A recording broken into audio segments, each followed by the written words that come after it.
Hola Academia Homeschool, mi nombre es José David Yepes, soy de grado 10 y esta es mi exposición de mi materia básica, cálculo o matemática. Yo les voy a hablar hoy sobre el teorema de Pitágoras.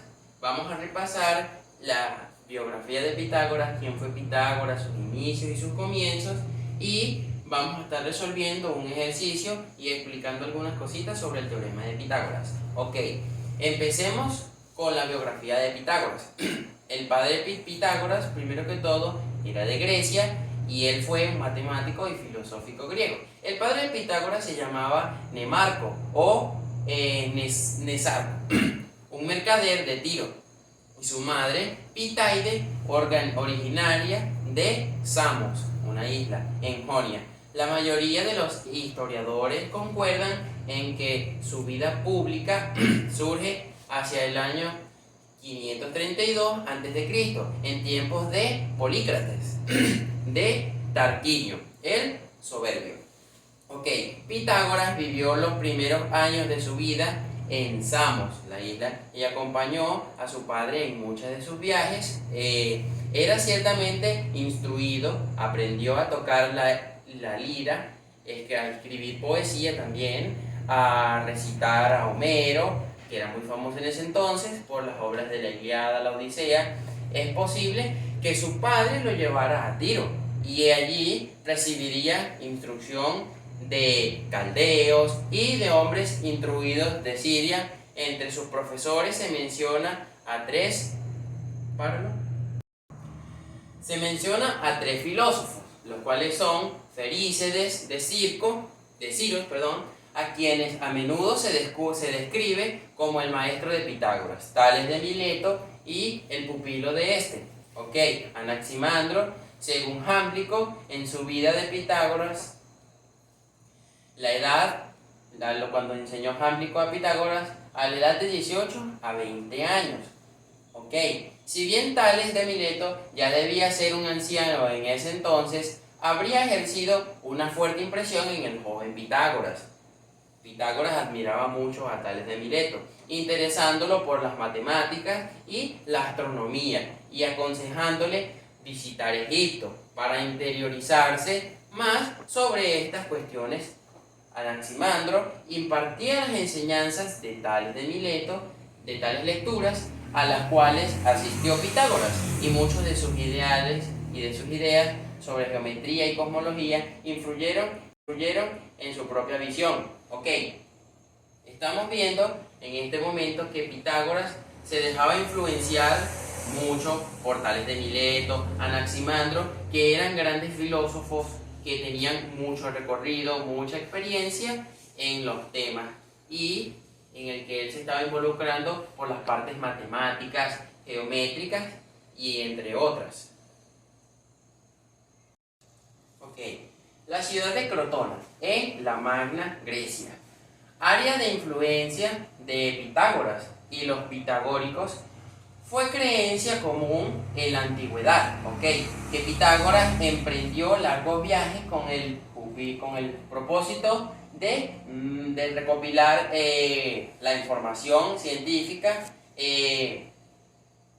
asequible de su época, directamente de las fuentes. Con este fin, habría visitado no solo Egipto, también visitó incluso Babilonia, Arabia, Fenicia e incluso la India. También visitó Pitágoras, visitó muchos países, muchos continentes. El paso de Pitágoras fue por Egipto. También puede ser visto como más que probable. Polícrates había establecido una alianza y existían fuertes lazos entre la isla de Samos y también la isla de Egipto. En ese momento, en el año 1525 a.C., Cambies II, rey de Persia, invadió Egipto. La alianza con Polícrates se rompió y tras la batalla de Pelusium, Cambises II se apoderó de Helicópolis y Memphis.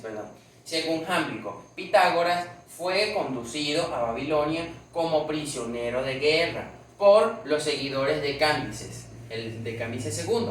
Ok, allí se asociaría con los magis o mages, instruyéndose en sus ritos sagrados y los cultos mistéricos, ¿ok?, de los dioses, así como las ciencias matemáticas cultivadas por los babilónicos. No está claro cómo obtiene su libertad, si bien la muerte de Polícrates y de Cambises, ambas acuerdas acercadas en el año 1522 a.C.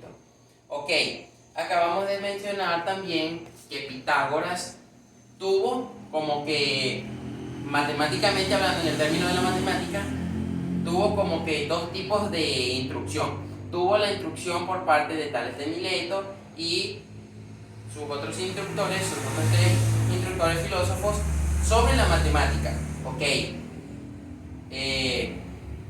Pitágoras hizo muchos viajes a lo largo, en los cuales mencioné Siria, Asia, muchos continentes y entre ellos Egipto. En el bimestre pasado yo hablé sobre la historia de los números y en Egipto se mencionan los primeros indicios de los números egipcios. Los egipcios fueron muy famosos por su matemática, ¿ok? Y acabo de mencionar que de los dos conocimientos que adquirió Pitágoras, sus maestros y también Egipto, ¿ok? Y también cuando el rey invadió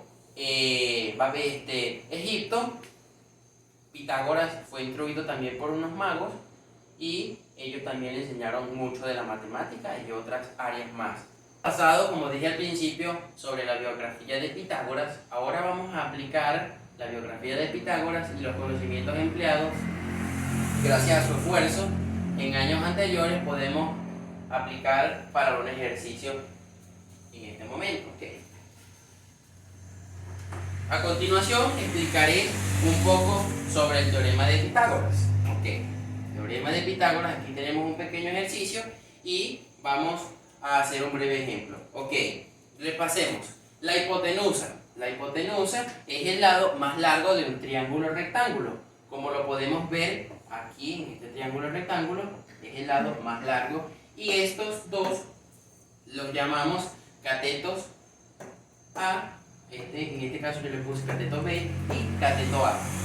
Y nuestro ángulo de 90 grados. Ok, repasemos un poco cómo sería con otro ejemplo distinto.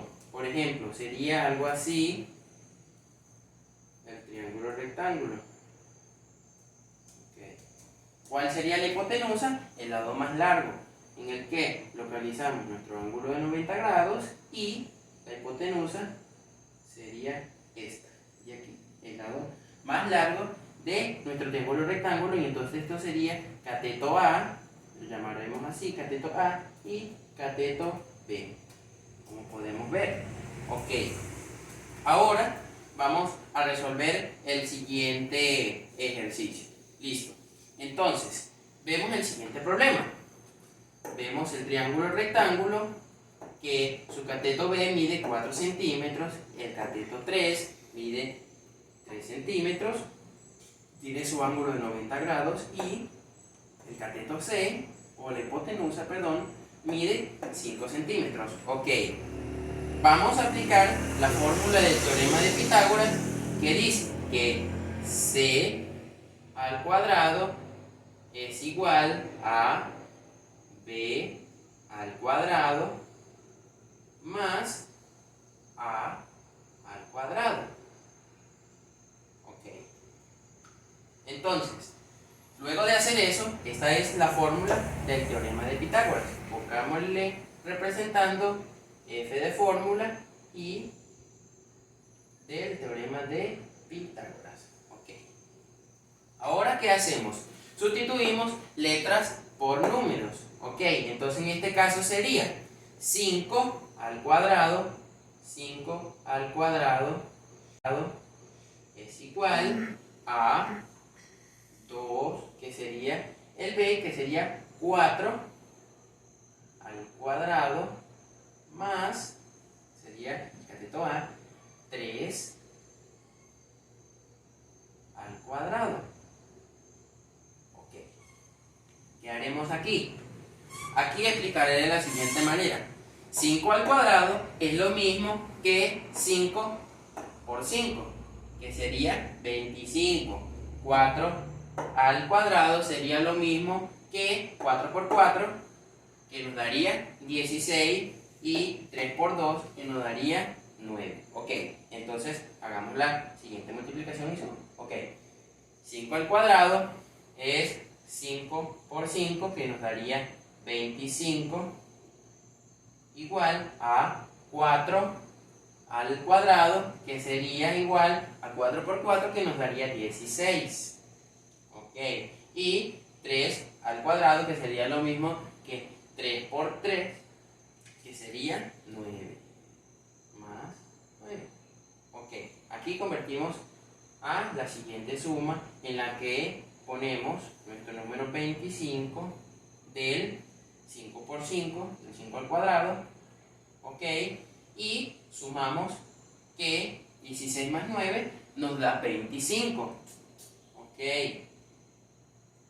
25, y se cumple la función del teorema de Pitágoras, que dice que en todo triángulo rectángulo el cuadrado de la hipotenusa es igual a la suma de los cuadrados de los catetos, en el que 16 más 29 nos da 25, ok, y 5 al cuadrado es igual a 5 por 5, que nos da 25, y sería la respuesta de nuestro problema de Pitágoras. Ok, habiendo dicho esto, culmino mi exposición.